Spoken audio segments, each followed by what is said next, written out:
It may be mutating. It may kill more than what it regularly does. But if they almost shut the country down for a couple deaths in April, what's going to happen when the regular flu hits and it kills 30-something thousand? Dr. Eisenstein, comments on what the caller just said. You're totally right, but it goes along with, here's the misinformation. This may be serious. Here's the answer. The two don't follow from each other, because the real answers are good hygiene, good nutrition, and lots of vitamin D. Exactly. They're making the solution. They're saying all you've got is this vaccine, which isn't even the right mutation, and they're saying right there on the LA Times, if it fails, basically 200,000 are dead. Right. So that's the key. You just hit the key there. I hope people realize that. I haven't really thought of it that way. They're not telling you what all the studies show about vitamin D, sunshine, plenty of rest, drinking purified water, eating healthy, not being around big crowds of people if this breaks out. I'm sorry, Doc. Go ahead. No, you're right on point. This is on the light of just two studies, not put out by Mayor Eisenstein. One was in the Archives of Internal Medicine, a so-called, quote, prestigious journal, that 75% of the country is severely deficient in vitamin D. And then there was the one in Pediatrics 3 months ago, which says 75% of children and 100% of Hispanics and African Americans are deficient in vitamin D. Watch who dies. It sounds awful. I don't want to make predictions like that. They'll be the ones who are deficient in vitamin D will have the highest probability of dying. Now, is vitamin D the total answer? Nothing in life is the total answer. One day, all of us will be with the Lord. That's the bottom line. But our goal is to kind of put it off a little bit. Well, Doc, I was reading some studies, but I experienced this myself. One time in college, living alone, I barely got to the phone and called my dad to come over and get me out of bed and take me to the hospital to give me a shot of some type of anti-nauseous medicine. I forget the name of it. But Phenegrin. Okay. But I couldn't get out of bed for 3 days. I was totally dehydrated. If I'd have been an old person or couldn't got to the phone, I probably would have ended up dying. Isn't most of the flu killing people because they're already sick or debilitated, or they just are alone and end up getting stuck in bed? Or both. Well, explain that to us when we get back. We'll take calls from Pat, Jenny, and Robert. Final segment with Dr. Mayor Eisenstein, the book, Don't Vaccinate Before You Educate. Mayor Eisenstein, MD, JD, MPH. But yeah, I've had the flu so bad, folks. I'm sure a lot of you have had it. So a lot of this, you need to help your neighbors. This is Alex Jones. Have you heard of the Millionaire Patriot? Well, you should. He has a free handgun and 5 days of firearms training waiting for you. That's right. You can attend 5 days of world-class gun training at Front Sight Firearms Training Institute and secure a 30-state concealed weapons permit, all for pennies on the dollar. Plus, if you act fast, the Millionaire Patriot will give you a free Springfield Armory XD pistol in the caliber of your choice. I believe now is the time that you and your family need to be armed and trained to levels that exceed law enforcement and military standards. Front Sight provides such training without any boot camp mentality or drill instructor attitudes. This is real. Don't miss out. Secure a Front Sight defensive handgun course, plus a 30-state concealed weapons permit for pennies on the dollar, and get your free handgun. Go to frontsight.com today. That's FRONTSIGHT.com. Go to frontsight.com for your training and free gun. I want to go back to your calls, Bill and Pat and Jenny and Robert, here in just about 10 seconds. But I've got to ask this question. Dr. Eisenstein, we had emergency managers on from Indiana on the border with Illinois. We got internal documents from the state of New York. In January of this year, now 8 months ago, the federal government was preparing police for a flu outbreak, doing riot drills, telling them harden their police stations, get ready for mass graves. And then magically, April, this comes out and they hype it up. And then now magically they've got a vaccine. And magically they're saying it's going to kill hundreds of thousands if we don't take it.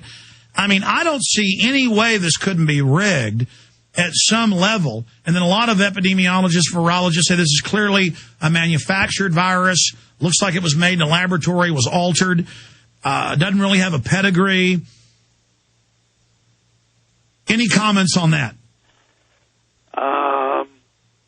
Yeah, no, I've thought about this a lot, and I think it's 100% true, but unfortunately it doesn't make a difference. The cat's out of the bag, and be it government manufactured, lab manufacturer, pharmaceutical industry manufacturer, we have a potential serious problem, and all the more reason why their answer, they thought they had a neat package.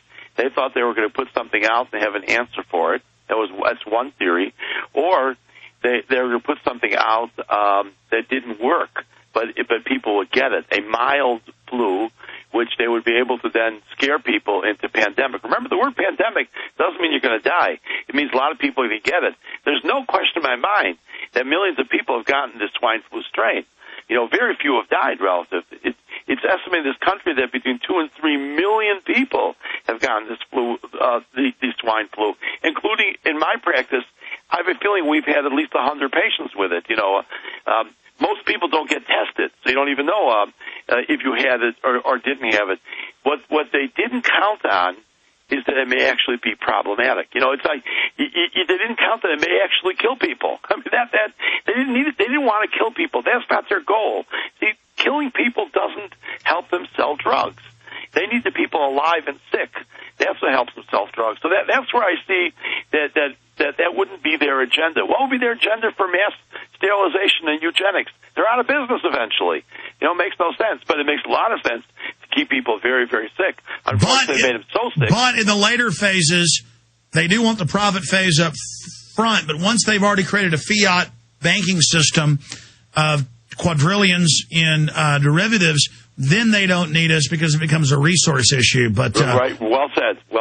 But I do see your overall point that they do milk the very crises they've created. That's like the inside word from the big antivirus software virus companies putting out the viruses themselves. Right. Let's talk. Go ahead. Yeah, no, 100% right. I mean, and one of he's like my adopted son. He's been with us since he's 14 or 15 years old. Genius. A computer person, and he said to me back in before 2000, he said, this whole thing of Y2K, which everyone forgot about, is all a hoax. It was all made up by the techies who just wanted to play games with everybody. And he said it's the same thing, just what you said, Alex. It's not even a conspiracy theory. All the viruses are made by the same company that have the antivirus equipment. Well, it's just amazing. They certainly capitalize on all of it. And, the government wanted to use Y2K as the pretext. They first put the fear out to make everybody convert over to the new systems they could control in a standardized system. Pat in Connecticut, you're on the air with Dr. Mayor Eisenstein. Go ahead. Hi.